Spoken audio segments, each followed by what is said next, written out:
সুপ্রিয় শিক্ষার্থীবৃন্দ, আজকে আমরা পদার্থবিজ্ঞান প্রথম পত্রের মহাকর্ষ অভিকর্ষ অধ্যায় থেকে গাণিতিক সমস্যাগুলি সমাধান করব। গাণিতিক সমস্যাগুলি তোমাদের কাছে শীট দেওয়া আছে, শীট থেকে আমরা ধারাবাহিকভাবে গাণিতিক সমস্যাগুলো সমাধান করি। আজকে আমরা শীটের 6 নাম্বার উদ্দীপকটার গাণিতিক সমস্যা সমাধান করব। তো দেখো, শীটের 6 নাম্বার উদ্দীপকটা হচ্ছে এটা একটা চিত্র। দেখো, এই চিত্রের মধ্যে ওকে কেন্দ্র করে আর ব্যাসার্ধের বৃত্তপথে একটা বস্তুকণা ঘুরতেছে। এই বস্তুকণা পৃথিবীর পৃষ্ঠে বরের একটা বস্তু আছে এবং এই উচ্চতায় একটি কৃত্রিম উপগ্রহ ভূপৃষ্ঠ থেকে ওমেগা সমকোণিক বেগে ঘুরতেছে। তো ফি একটা বিন্দু পৃথিবীর পৃষ্ঠের উপরে যে কোনো একটা বিন্দু ফি বিন্দুতে 30 ডিগ্রি কোণ উৎপন্ন করে। বরের বস্তুটা নিরক্ষরেখা থেকে 30 ডিগ্রি কোণে অবস্থান করতেছে। এখন আমাদের উদ্দীপকে দেওয়া আছে, দেখো, পৃথিবীর ব্যাসার্ধ দিয়ে দিচ্ছে, অভিকর্ষ ত্বরণ দিয়ে দিচ্ছে, ভূপৃষ্ঠ থেকে কৃত্রিম উপগ্রহের উচ্চতাও দিয়ে দিচ্ছে, পৃথিবী নিজ অক্ষের উপরে 24 ঘন্টা আবর্তন করে, এটাও দিয়ে দিচ্ছে।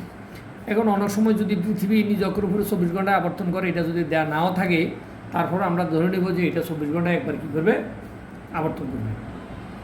এখন প্রথম প্রশ্নে কী বলছে, পৃথিবীর ঘূর্ণন বিবেচনা করে ফি বিন্দুতে, দেখো, এই পৃথিবীর ঘূর্ণন বিবেচনা করলে পৃথিবী যখন এখান থেকে এই ফি বিন্দুতে আসে, এই ফি বিন্দুতে কার্যকরী অভিকর্ষ বল মান নির্ণয় করো।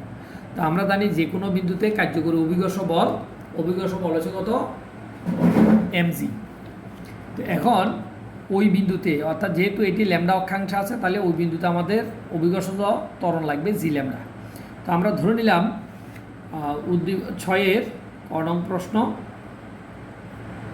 আমরা বললাম যে বস্তুটার ভর যদি m হয়, ওই বিন্দুতে অভিকর্ষ ত্বরণ যদি জি হয়, তাহলে কার্যকরী বল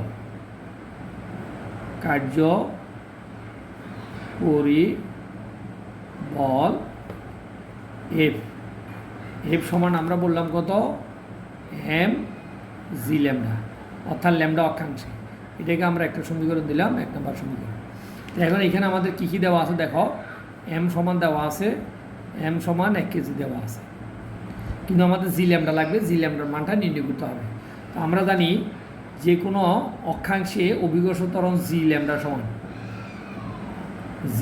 সমান জি মাইনাস ওমেগা স্কোয়ার আর কস স্কোয়ার ল্যামডা। তাহলে এখন এখানে আমরা মানগুলো বসাবো। এই জি এর মান হচ্ছে, যে আমরা রেখে দিলাম মাইনাস ওমেগা সমান টোয়াইস পাইবে টি, আর এখানে টোয়াইস পাইবে টি, এটার উপর whole square cos square lambda.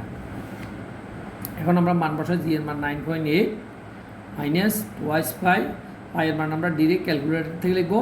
টি এর মান হচ্ছে 24 ঘন্টা, এটাকে যদি আমরা সেকেন্ড বানাই 3600 দিয়ে কী করতে হবে, গুণ করতে হবে, তার উপর হোল স্কোয়ার ইন্টু আর হচ্ছে পৃথিবীর ব্যাসার্ধ 6.4 গুণন 10⁻⁴ কত, 6 কস ল্যামডার মান হচ্ছে কত, 30 ডিগ্রি, তারপরে হোল স্কোয়ার।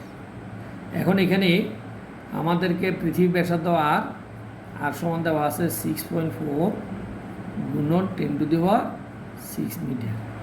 এখন এখানে আমরা মান বসাই ক্যালকুলেটরের সাহায্যে যদি আমরা ক্যালকুলেশন করি, তোমরা হিসাবে ক্যালকুলেটর করবো, আমরা পাবো 9.77।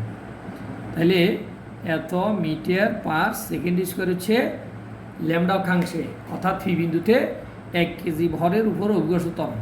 তাহলে আমরা 1 নং সমীকরণ থেকে পাই, 1 নং থেকেই পাই কার্যকরী বল এফ সমান m এর মান হচ্ছে কত, 1, 1 কেজি ভরের বস্তু যেহেতু, আর জি এর মান হচ্ছে 9.77।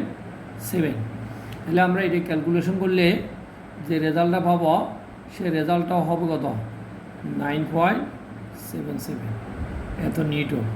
তাহলে দেখো, 1 কেজি ভরের কোনো একটা বস্তুকে যদি আমরা 30 ডিগ্রি অক্ষাংশে স্থাপন করি ভূপৃষ্ঠের, তাহলে সেই বস্তুটা 9.77 এত নিউটন বল লাভ করবে। এখন পরীক্ষাতে 1 কেজির জায়গাতে তোমাকে যে কোনো ভরের বস্তু দিতে পারে, এটা তোমাকে মাথায় রাখতে হবে, যেই বদ দেয় আমরা এখানে সেই বদ দিয়ে গুণ করবো। 2 কেজি হলে 2 দিয়ে গুণন, 5 কেজি হলে 5 দিয়ে আমরা কী করবো, গুণ করবো।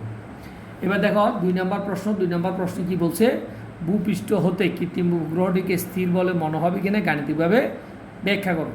তাহলে ভূপৃষ্ঠ থেকে কত উচ্চতায় আছে 3.2 গুণন 10⁶ মিটার উচ্চতায় কৃত্রিম উপগ্রহটা আছে। তাহলে অতএব ওই উচ্চতায় এটি ভূস্থির হবে কিনা। তো আমরা জানি কোনো কৃত্রিম উপগ্রহ ভূস্থির হবে যদি এর আবর্তনকাল পৃথিবীর আবর্তনকালের সমান হয়। তাহলে এর আবর্তনকাল পৃথিবীর আবর্তনকালের সমান কিনা সেটা এখন আমরা যাচাই করব। এখন সেটা যাচাই করার জন্য ক নাম্বারের সলিউশন। তাহলে ক নাম্বারের সলিউশনে প্রশ্ন যেহেতু বলছে আবর্তনকাল, তাহলে আমরা জানি আবর্তনকাল টি, আবর্তনকাল টি টি সমান আমরা চাইলে এটাকে 2π বাইরে রাখতে পারি, 2π বাইরে রেখে এটাকে একসাথে লিখতে পারি r plus H whole cube divide by কত GM। তাহলে এই সমীকরণের মধ্যে আমরা সবগুলো মান বসাবো, বসাই আমরা আবর্তনকাল ক্যালকুলেশন করব। তো এখন আবর্তনকাল টি 2π গুণন আর মানে হচ্ছে 6.4 গুণন 10⁶ প্লাস এইচ ভূপৃষ্ঠ থেকে কত উচ্চতা আছে 3.2 গুণন 10⁶। এটা উদ্দীপকের মানে তোমার দেওয়া আছে, দেখো 10⁶, তার উপরে হবে কিউব, নিচে হবে জি এর মান হচ্ছে আমরা জানি 6.673 গুণন 10⁻11 গুণন এম হচ্ছে পৃথিবীর ভর। তাহলে পৃথিবীর ভরটা তোমাকে মুখস্থ বসাইতে হবে 6 গুণন 10⁻24। তাহলে এটা হচ্ছে পৃথিবীর ভর। এই পুরোটার উপরে কী থাকবে, এই রুট ওভার থাকবে। পুরোটাকে রুট ওভার দিয়ে ক্যালকুলেশন করলে তুমি ক্যালকুলেটারের হিসাব কীভাবে করবা, হিসাব করবা তুমি ফার্স্ট ব্র্যাকেট দিয়ে এত গুণন এত যোগ এত গুণন এত, first bracket close, whole cube দিয়ে তুমি চাইলে ইকুয়াল দিয়ে ফেলতে পারো, ইকুয়াল দিলে সুবিধা বেশি হবে। ইকুয়াল দিয়ে ভাগ দিয়ে আবার ফার্স্ট ব্র্যাকেট দিবে, ফার্স্ট ব্র্যাকেট দিয়ে এখানে যেগুলো আছে গুণচিহ্ন দিয়ে সবগুলো লিখে ফেলবে, ফার্স্ট ব্র্যাকেট ক্লোজ করবা, ইকুয়াল দিবে, ইকুয়াল দিলে টি এর মান পাবা। তো ক্যালকুলেশন করলে আমরা টি এর মান পাচ্ছি 2.6 এত আওয়ার। এটা আমরা যেটা পাবো রেজাল্ট হবে সেকেন্ডে, এটাকে 3600 দিয়ে যদি আমরা ভাগ করে সেটা পাবো আওয়ারে। এখন আমরা দেখি যে যদি কৃত্রিম উপগ্রহটার আবর্তনকাল নির্ণয় করি, আমরা আবর্তনকাল পাইতেছি কত 2.6 আওয়ার। তার মানে যদি এটি তোমার কি 2.6 এর মান তোমার 24 থেকেও কি ছোট, যেহেতু 2.6 লেস দেন 24, যেহেতু এটি 24 থেকেও ছোট, তাহলে অতএব এটি কখনো ভূস্থির উপগ্রহে পরিণত হবে না। এখন তোমাকে প্রশ্নটা ঘুরে অন্যভাবেও বলতে পারে, সেটা তোমাকে বুঝতে হবে। যে তোমাকে বলতে পারে যে কত উচ্চতায় স্থাপন করলে এটি ভূস্থির উপগ্রহে পরিণত হবে। তো কত উচ্চে স্থাপন করলে এটি ভূস্থির উপগ্রহে পরিণত হবে সেটা বের করার জন্য আমাদেরকে তখন টি এর মান 24 আবার বসাইতে হবে, এটাকে সেকেন্ডে রূপান্তর করে ওখান থেকে আমাদেরকে এইচ এর মান বের করতে হবে। এইচে যে মানটা পাবো তখন আমরা বলবো এটিকে ভূপৃষ্ঠ থেকে এত উচ্চতায় স্থাপন করলে এটি ভূস্থির উপগ্রহে পরিণত হবে। তাহলে দেখো আমরা এখানে 6 নম্বরের একটা অঙ্ক করেছি, কিন্তু তুমি দেখবা এই টাইপের এই নিয়মের অনেক অঙ্ক আছে।